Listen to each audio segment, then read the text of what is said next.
Hello out to all you wonderful people. This is Andre, the Game Idea Guy. Thank you once again for lending me your time and your ear, listening into another Gamer's Thoughts discussion. And I got a couple subjects to talk about.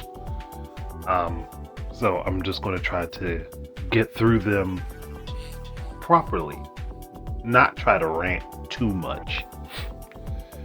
It's just people.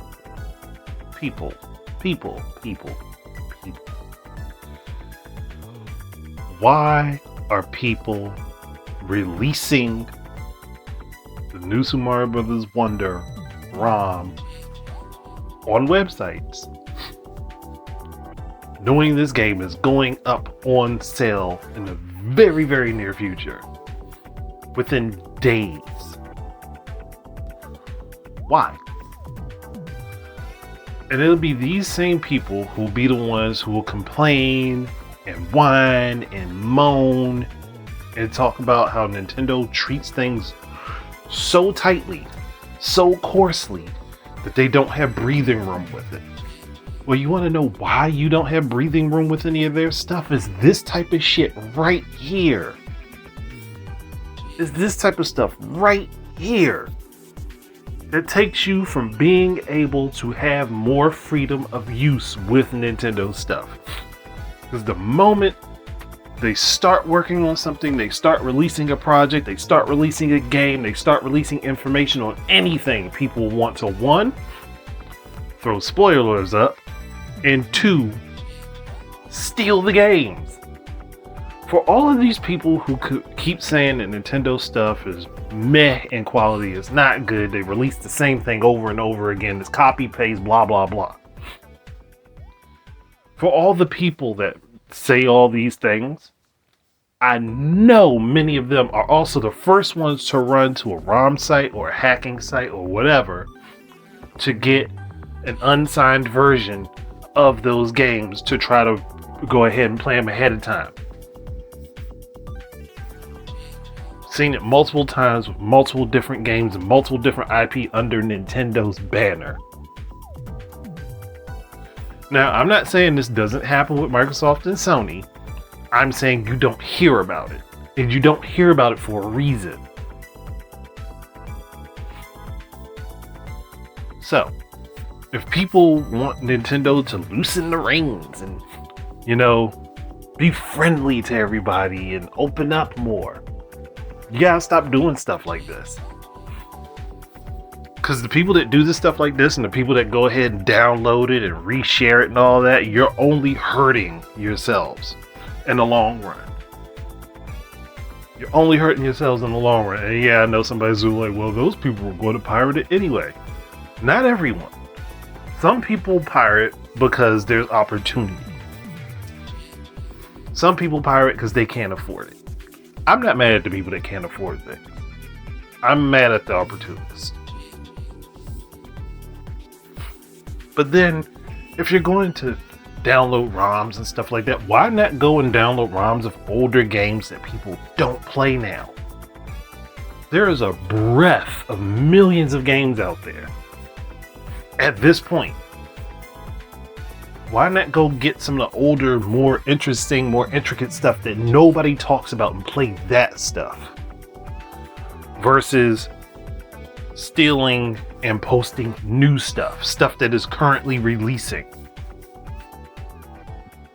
Remember how, and I know Game Freak and Pokemon Company haven't had the best track record as of late, but remember how everybody who stole one of the Pokemon games talked about issues and glitches in the game that ended up patched out when the game was released day one? People that, acquired the game ahead of time, ahead of when it was supposed to be available. Again, Game Freak and Pokemon Company do have a poor track record very shortly after that. But did we forget this? And y'all wonder why companies button up, tighten up on their IP and stuff. It's because of stuff like this. Stuff like this that keeps happening over and over again. And you can't get mad at the company for trying to protect what they own. That's why Nintendo went after ROM sites and stuff like that, because people were using ROM sites to get their current day material. It wasn't just old stuff. It was new stuff. Like new stuff that they are releasing. Like you really want to know the truth? You can go to a lot of ROM sites and find hacks of older Nintendo games that are still up that have not been bothered or touched. You can go get them, put them in an emulator, and play them right now. No issue.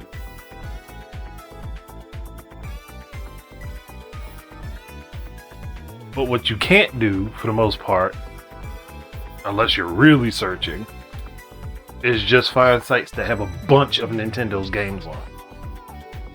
Because they're trying to put a stop to people going and taking their new games and putting them up for free on websites. I mean, I understand that, yeah, some companies still sell their older games, but I don't much care when somebody goes and downloads an old game or ROM and plays it on an emulator. I really don't care. I mean, sure, you're not getting the full experience because you're not experiencing it on the console it was originally meant for. But that's the least of my damn concerns. And I know that's the least of Nintendo's concerns. It's all the new shit that they're getting up in arms about. And if it wasn't happening so much, they would not be so stringent or heavy on it. So the people that created the problem are now mad about the problem existing.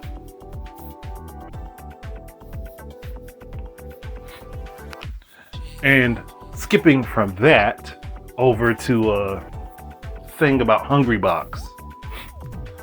Now, he was recently out on the internet complaining about how Nintendo doesn't support the Smash fighter community. Now, I've gone over the subject multiple times, many times over. And many of the things I say still stick. Actually, all of the things I said still stick. I just got more information that I hadn't had previously. So when the Smash community crapped all over the Panda tournament that was going to be set up for Smash and ended up getting it canceled, how many people actually know that anyone that would have participated in that tournament that was going to be funded by Nintendo would have actually been making more money participating in that tournament than they have in any of the other individualistic tournaments for Smash? Yeah, so anybody that participated in that tournament in Ranked would have gotten more money than they had previously in the community created tournaments. So you had a sponsored tournament that was set up that people went out of their way to work on contracts that would get you more money, and you crapped it out of existence.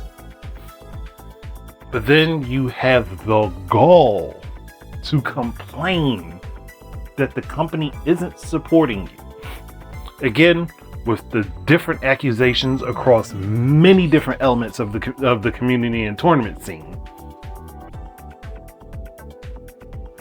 And on top of that, the behavior you guys have displayed, the issue with the Street Fighter 6 tournament that you ran, and you wonder why nobody is chomping at the bit to support you. Why Nintendo isn't jumping up and down to say, oh yeah, we want to put HungryBox on stage right now. After that one event that you had, and they learned more shit about you, they said, no, we're disconnecting. I've said it before. The people that are the top tiers in Smash right now that have all this negative shit sitting on their names, they have to disappear for this community, this tournament scene, to find any footing to thrive. And I know that there are people that would argue, well, but that's not the whole tournament scene. That doesn't have to be the whole tournament scene when they're the bigger names of the scene and they keep causing trouble. just put it this way.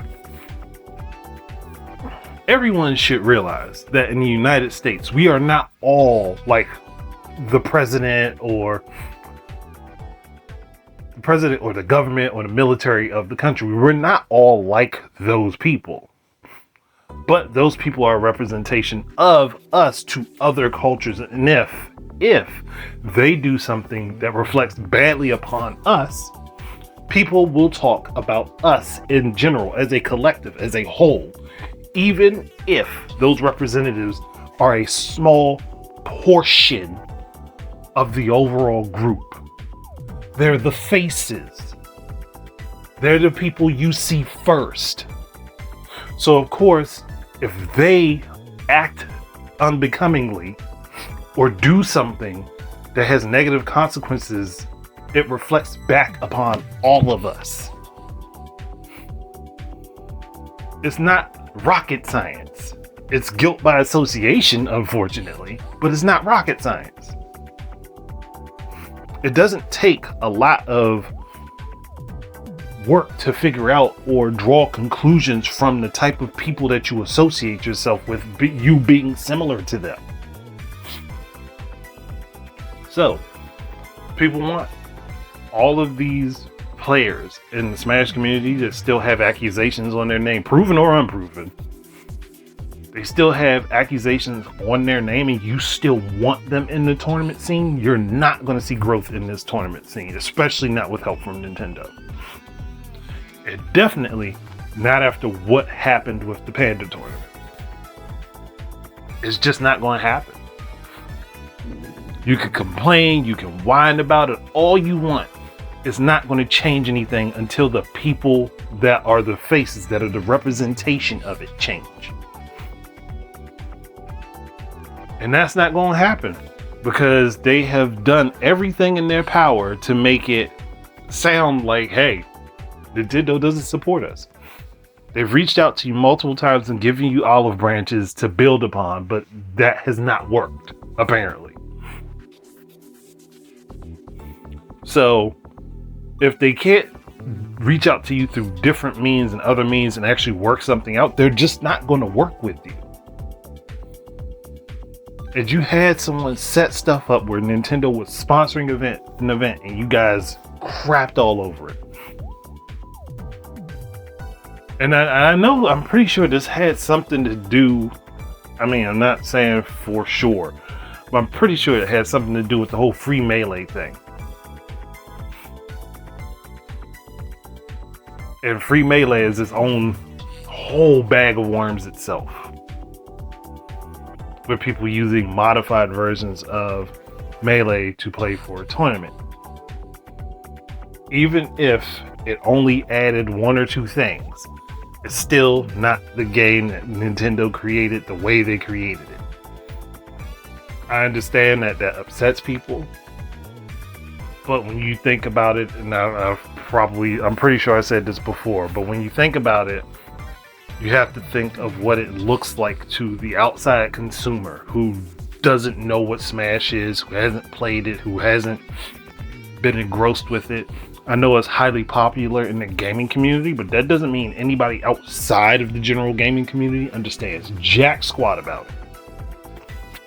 And that's an assumption that people have to consider. But like, people outside of this community, out of gaming in general, know nothing of Smash. And even some people in the gaming community don't know anything about Smash. And Nintendo is trying to be uber careful to not have something be misrepresented about their game. So, trying to make an official paid tournament utilizing a modified version of their game was definitely going to be a no-go. Again, even if the modifications are slight and only add in a feature like online play, that wasn't going to fly. I understand how upsetting that can be, but you also have to look at it from the fact that the business is saying, hey, this is not our product the way we created it. We're sorry, you can't use it like that. I understand that people don't like being told no. But I also remember hearing that they didn't even pay for licensing to be able to hold a tournament in the first place. Like that large of a scale of a tournament in the first place. I don't know if that's true or not. I just remember hearing it. So if that is also the case, then they were already in the wrong.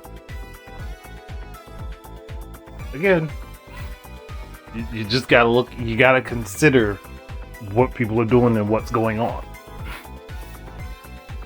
I know it doesn't seem logical for those of us over here in the US or Europe or wherever, but hey, they're stringent for a reason, and a couple of these things absolutely demonstrate why they are stringent, even if it may not make sense to many people over here. Last thing I want to talk about, and that is Microsoft having so many acquisitions. And I know I've already lambasted Phil Spencer for saying, hey, I want to acquire Nintendo as my career defining achievement. Now, within the last few years, and it's because somebody put up an infographic, and it may not be even completely accurate, but within the last few years, Microsoft has acquired more than 20 studios. And with the Activision Blizzard King acquisition, they got a couple other ones on top of that. If y'all don't start pumping out games within the next 2 years, actually, at this point, within the next year, because you've had several of these companies for at least 4 or 5 years. If y'all don't start pumping out games, there is a problem with your management of things. Xbox brand is being mismanaged at that point. Because there's no reason, there's no damn reason that right now we shouldn't be seeing 6 to 7 Xbox first party titles a year. With the number of studios that you guys have acquired, there's no reason we shouldn't be seeing something like that. Especially considering COVID slowed everything down. So you have more reason to stack releases near each other. And I think, as I said before, the problem is that instead of trying to just make good games, they're worried about trying to make blockbuster games.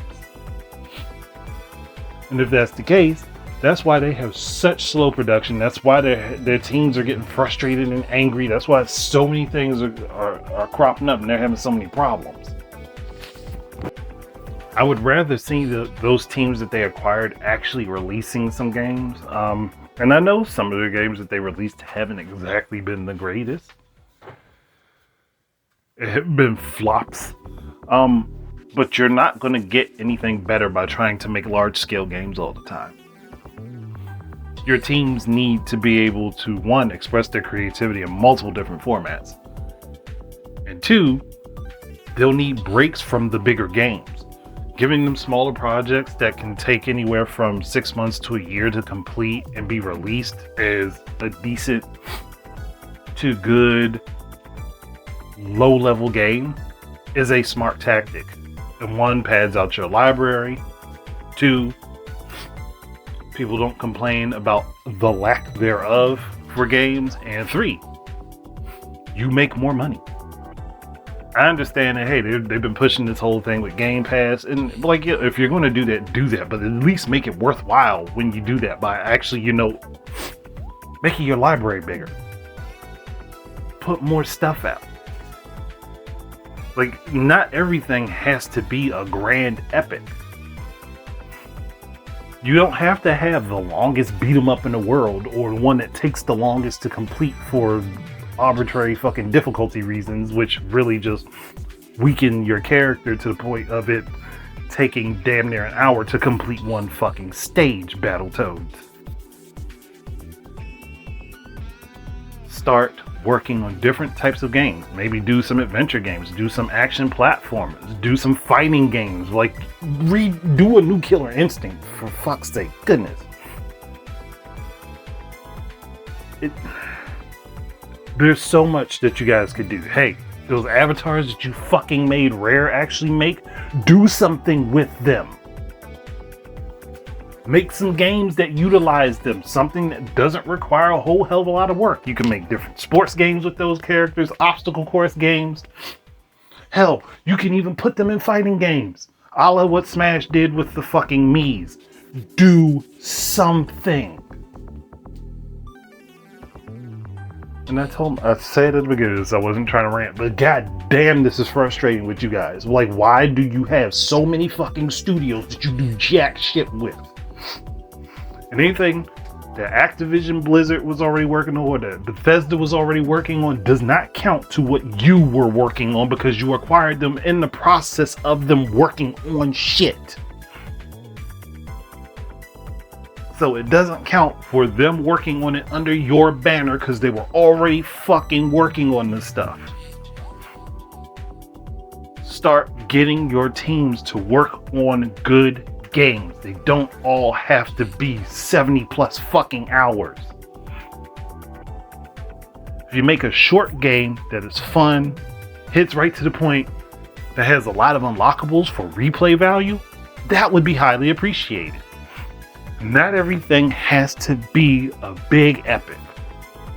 If you guys want to delve into the realm of RPGs, fucking do it. Do it. Make some different shit.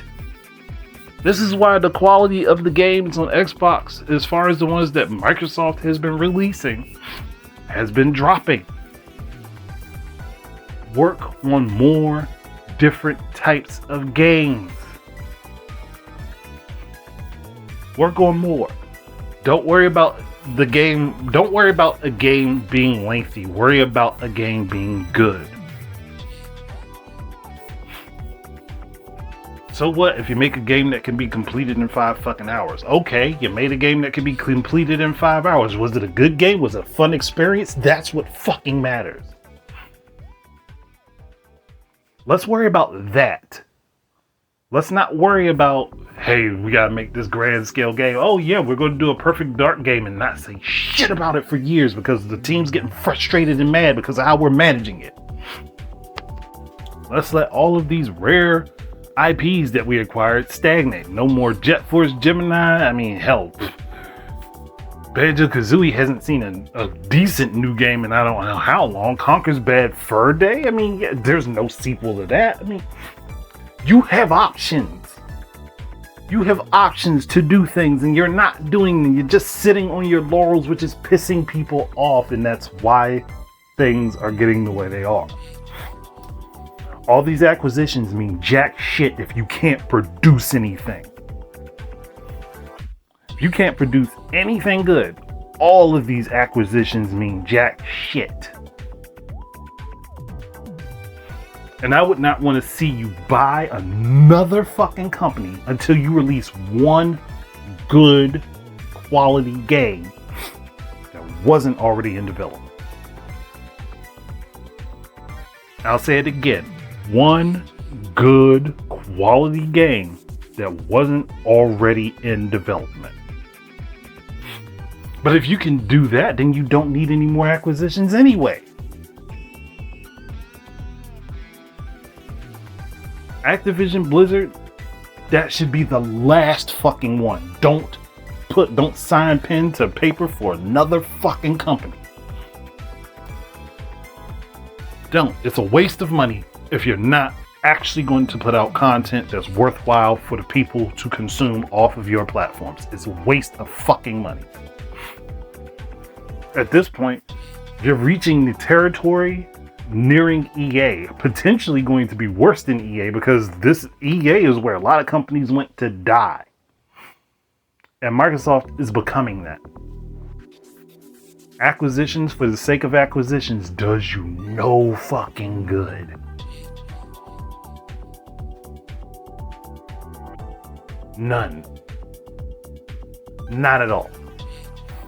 And I will harp on Microsoft all day and night until we see good quality games that weren't already in development that they release from all of these companies they have bought. I have no clue as to what the hell is going on with y'all, your work culture and all that, but something needs to be fixed if all we keep getting at best is something mediocre with a lot of issues at launch, or a decent game that was already in production from a company you purchased. I'm sorry. No, I'm not sorry. I'm not sorry. I'm agitated, to be frank. I'm agitated by this because it seems pointless to keep purchasing everything when you can't make proper use of the things you purchase. That's why I said it and I laughed when hearing about Phil Spencer saying, hey, he wants to acquire Nintendo as his career-defining moment. But so Microsoft can potentially ruin the company?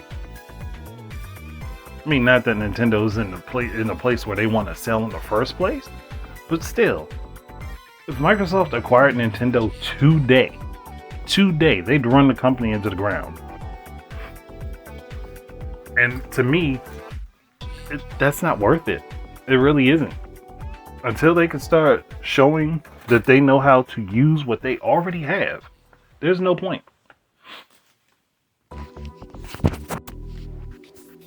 Just put some good stuff together. Yeah, that's all people are asking for. Just put something good together. And stop buying companies. Just work on making fun experiences.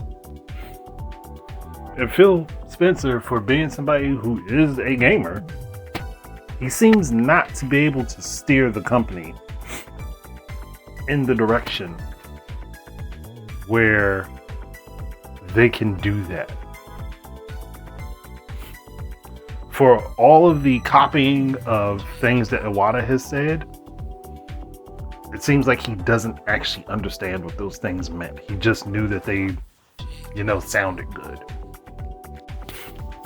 But I'm done. I'm done dragging Xbox for right now. So, if you have anything you'd like to say, espouse, any thoughts on that, please give them.